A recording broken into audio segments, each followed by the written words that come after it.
In order to better understand the context of ministries in the Philippines, the delegates of the Connectional Table meeting had an exposure on different mission areas of the Kapatiran Kaunlaran Foundation Incorporated, Mary Johnston Hospital, and School of Mission for Young People. The KKFI and Mary Johnston Hospital group passed by the slums of Tondo, Manila. They saw the livelihood and living conditions of the residents in the area before heading to the Mary Johnston Hospital. It's just heartbreaking that we have humanity living in conditions that are so devastating. And so it reminds me that the church is called to be in the midst of the slums. It reminds us that this is where ministry happens, where we are trying to help people to recover from the conditions of society and bring them to wholeness. Ever since I was growing up here, I could see poor people, poverty still around, and that just means that the ministry of the church needs to continue. And as somebody who was born in this hospital and is continuing to serve the United Methodist Church, I feel that I have that responsibility to continue doing the mission of the church.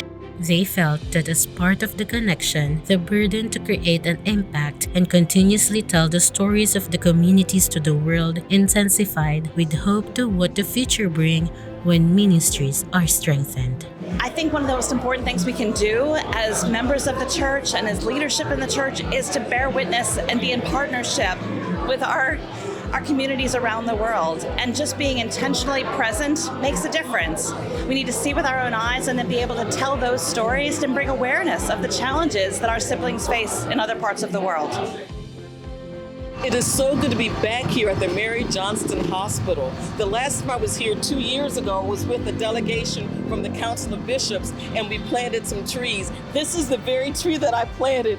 It's so good to see it and its progress, as well as to see the progress of this hospital. We've been in partnership with them for many, many years, and so to hear the progress and to see the progress that has been made, it is wonderful and gratifying to know that as the United Methodist Connection, we are making a difference in this community. The other group conversed with SMYP organizers and delegates, where they heard the testimonies from the delegates of SMYP who conversed with the mothers of the victims of war on drugs. We heard the cries of mothers still searching for justice. And I will never forget one mother who pointed to a spot near we were sitting inside her house and said, "This is where my son was killed." And one mother said something that I will never forget. You people, you are the reason why we continue to fight for justice. Because church people like us listens, understands, prays for them, stays with them, fights for them. Migrant Filipino workers, particularly the seafarers, also shared their stories of hardships and injustices. These are just some of the phases of forced migration.